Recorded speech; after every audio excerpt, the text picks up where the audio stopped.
Okay, I'm Jason Childs. My name is Jason Repazar. I'm Jason Walcott. I'm from California originally. I've been living in Bali, Indonesia. I'm a surf photographer. I'm originally born in Liverpool, England.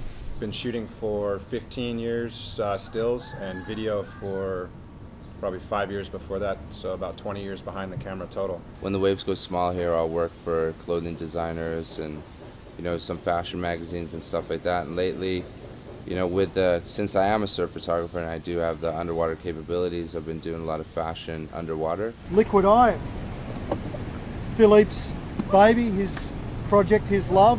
I've known Philippe for a long time. Yeah, met him in France in probably 1989 was the first time that I went to Europe. Philippe was a photographer then, and he's still a photographer now, and that's one of the reasons why Philippe's housings work, because he's a photographer. From the first time I saw it, I knew that it was something I wanted to get. And pleasantly surprised at how bulky it looked. It was really, really light and easy to swim with and stuff, and that just sort of got my interest peaked in Liquid Eye. What I really like about the housings is how lightweight they are and also how customizable they are. The design is amazing. It's not sharp on the edges, it's easy to use.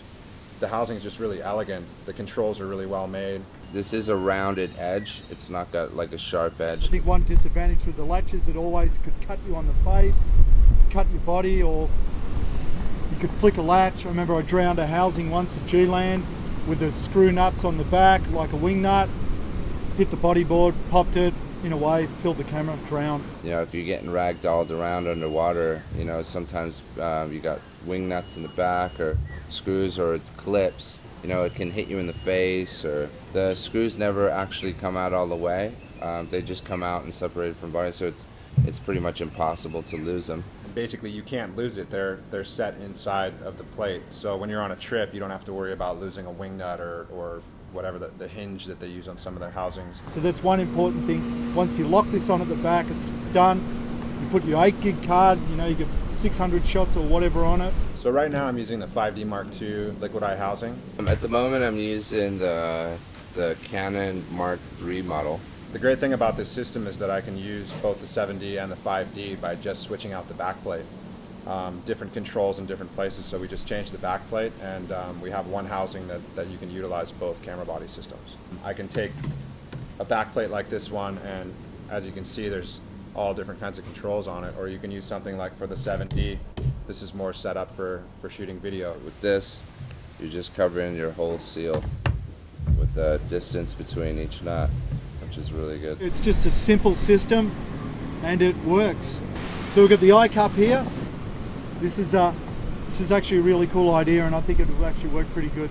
The new silicone eye cap that Philip has added to this 7D plate, I'm really excited to use it because you actually can get a lot of the light out of there, and you can see what you're focusing on as opposed to just trying to look through the back plate. This is a port for a 16 to 30 or a 17 to 30. This is a wide angle port, so it screws off really, really easy. And then this is the 7200 port. So easy to change, to screw that lens off, put the 7200 on, put this port straight on the top. Same deal again. Screws nice and easy. Just super easy to screw on and off. I really like the pistol grip on the Liquid Eye housings. Really ergonomic, it fits in your hand really nicely. It feels like it's not going to slip out of your hands if you get hit by a big, if you get hit by the lip or something, you're not going to lose the housing. And also very nice reinforced hole for your leash so that the camera's not going to get away from you. Nice thing for me, small hands. So the trigger's really comfortable here. The focusing is amazing. With this pistol grip right here, you got a lot of latitude in the pressing, and between here and here is all autofocus. So if you're shooting with, like, say maybe 17 to 35 or shooting with a 50 millimeter, it's real easy for you to focus. You can just kind of pull it in and then you feel the tension. So you've got, I'd say, maybe a half an inch of autofocus before you can put the pressure on and actually starts firing, which is really good because in some situations, a lot of the time it's back focus right here, And you know, double hand back focus when you're in kind of crazy situations is not ideal. So I think this as a solution for autofocus and just point is really, really good. It's really nice because you don't end up shooting half focused shots. You kind of know that you're locked on, and then you can go back to just shooting, you know, not worrying about the focus. You want to focus off here, but if you can have a trigger here, focus fire off the front, way more sense, way smarter, and you're going to get way more shots.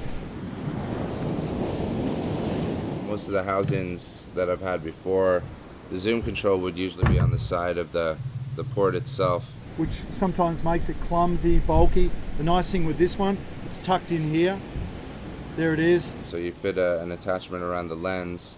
It fits into a sort of a groove in here, and then you have your zoom capability. So as you're holding your camera and you're framing your shot, this is as easy as the zoom is. Here you are shooting horizontal with it, nice and smooth. If you want to go this way, it's still smooth. So right here is wide angle. You know, if you want to pull tighter, you just pull in, and then you zoom, shoot, fire. You know, and you can even hold it this way. As you're autofocusing right here, you got your zoom control, which usually I'll be holding on and I'll just do it like this. The zoom ring is great too, or the zoom control, because it's actually built into the housing instead of built into the lens port. So it's cheaper because you don't have to add that control every time you get a new a port.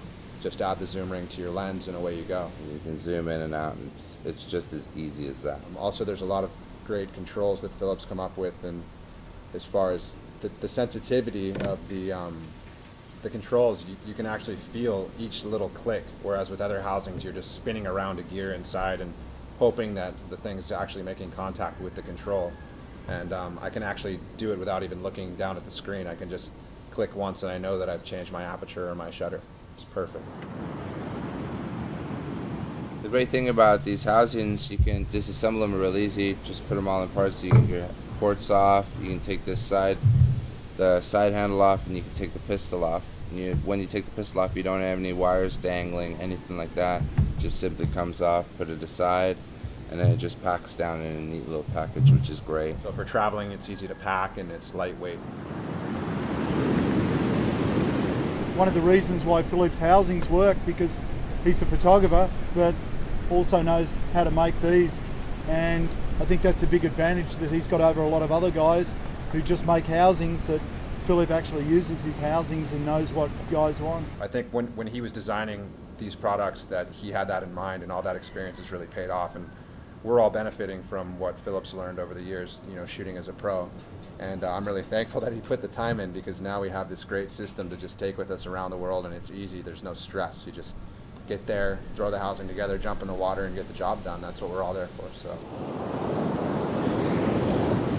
the way these housings are designed, as you know, get your money, you get more shots published, what have you, you want to add to it. It's a completely upgradable system. There's a lot of different options that you can add as you go along. So once you buy a housing, if you just do buy it for a fisheye and, you know, your D7, you can have the confidence that you can upgrade it as you go down the road, and you get more and more experience with photography.